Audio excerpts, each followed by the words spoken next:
Imagine this. You're sitting in a gritty Dunnies booth. It's 30 years ago.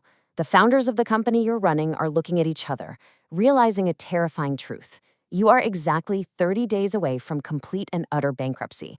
And this wasn't some local diner about to fold. This was the early days of a company that is now worth more than the GDP of most countries. The exact same company that powers everything from your favorite video games to the massive artificial intelligence brains behind ChatGPT. Welcome to MarketMindLab. In this explainer, we're investigating the AI company that completely changed the world. We're going to uncover the hidden psychology, the impossible gambles, and the brilliant decisions that took a man who once cleaned reform school toilets and turned him into the architect of a multi-trillion-dollar empire. Let's start this investigation with a staggering number: 249,000. Out of the 250,000 early units this young company sold, 249,000 of them were returned as completely defective, useless junk. I mean, this wasn't just a minor setback, right? It was an absolute rejection by the market.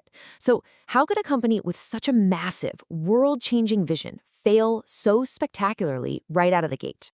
Act 1. The impossible situation.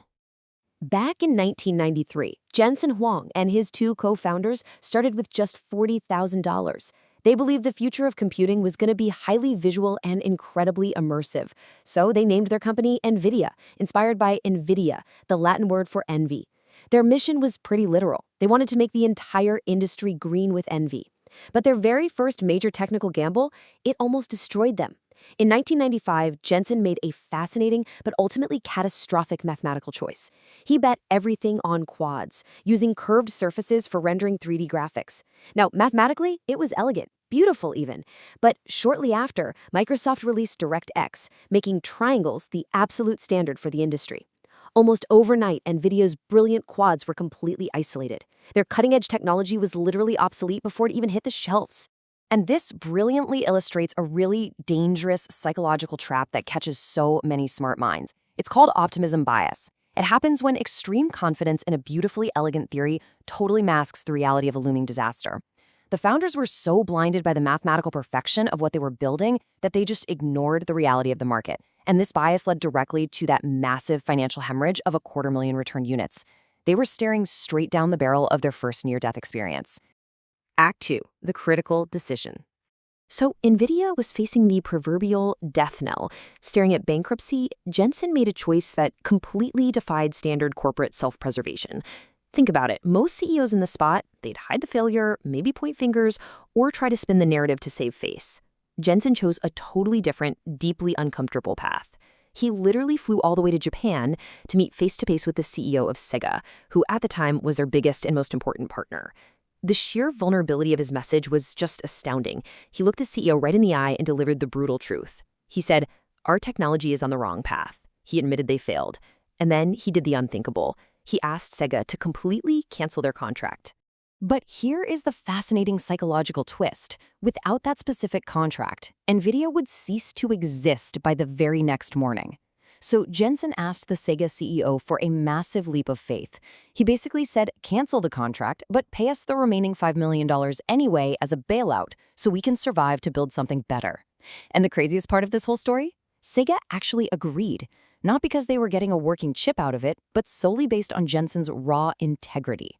That $5 million essentially became the absolute most expensive and vital oxygen in tech history. Act 3. The hidden psychology.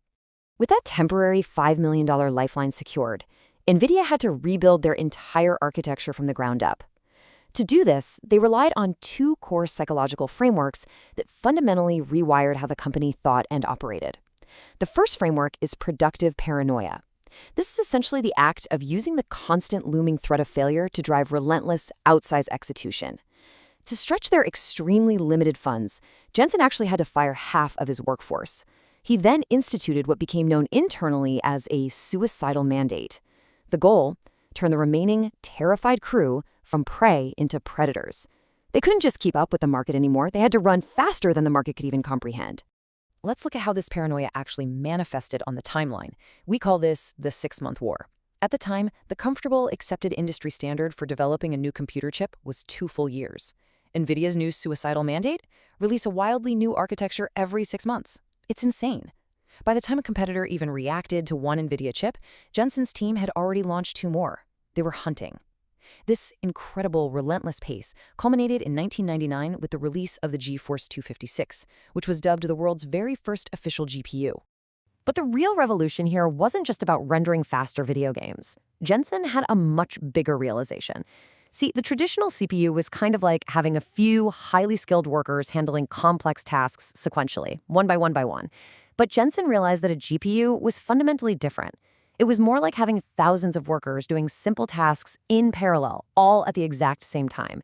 This massive shift in computing architecture inspired a pivot that the rest of the world, quite frankly, initially thought was completely insane. And this leads perfectly to their second psychological framework, reasoning from first principles.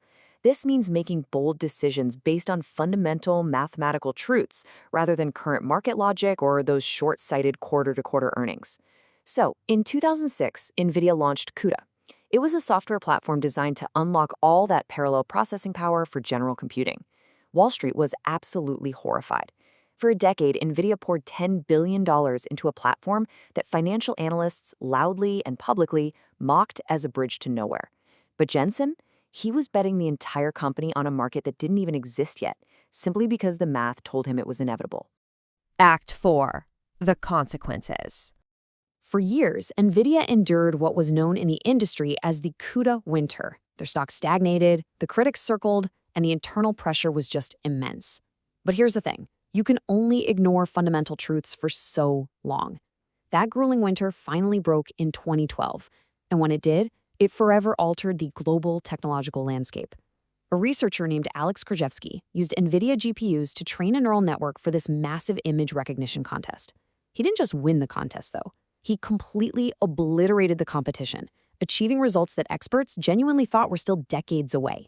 This single moment is now known as the Big Bang of deep learning. Jensen's first principles bet, the exact one Wall Street laughed at for a decade, had just been proven entirely correct. And Jensen didn't just celebrate this victory. He initiated total war. Right from that Big Bang in 2012, he pivoted every single future chip and the entire company's immense resources exclusively toward AI. For the next 10 years, they obsessed over this single defining goal. So when ChatGPT suddenly launched in 2022 and kicked off the absolute greatest technological arms race of our lifetime, NVIDIA wasn't just ready, they were literally the only company standing at the starting line.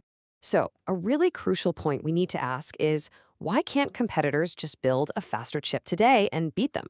Well, it's because of their software moat. Over that long, cold CUDA winter, NVIDIA wasn't just building hardware. They wrote millions of lines of code perfectly optimized for their specific chips. They engineered behavioral lock-in. Competitors can't just offer a faster piece of silicon now, because switching away from NVIDIA requires developers to rewrite millions of lines of complex code. NVIDIA didn't just sell the pickaxes for the AI gold rush. They built the roads, paved the highways, and drew the maps for the whole thing. Act 5. The lesson. So, what can we as individuals and businesses actually learn from a company that went from a gritty Denny's booth to a multi-trillion-dollar valuation? It really boils down to 3 key psychological takeaways. First, practice intellectual honesty. Admitting your mistakes early, just like Jensen did in Japan, is really the only way to quickly pivot toward the truth. Second, commit to the long-term math. You have to believe in fundamental truths, even when the rest of the world or Wall Street is completely panicking. And third, build an impossible-to-leave ecosystem. Don't just make a shiny new product. Shape customer behavior so deeply that leaving your ecosystem becomes mathematically and practically unthinkable. Jensen Huang's ultimate survival philosophy is captured perfectly in this haunting quote. He says, "Either you are running for food or you are running from being food." Even today, as the CEO of one of the most powerful companies on earth, he says he still wakes up every single morning feeling like his company is going out of business. That extreme humility, that deeply ingrained productive paranoia, is actually their ultimate competitive advantage. NVIDIA spent 30 years silently preparing for a future that no one else could see. Now, as they sit atop a $4 trillion valuation, the entire tech world is desperately looking for a way around them. So, as we wrap up this investigation, I want to leave you with this final, provocative question. What is the non-obvious insight that you believe in today, even if the rest of the world thinks you're completely crazy? Let us know in the comments below. Keep learning, stay curious, and we'll see you in the next explainer.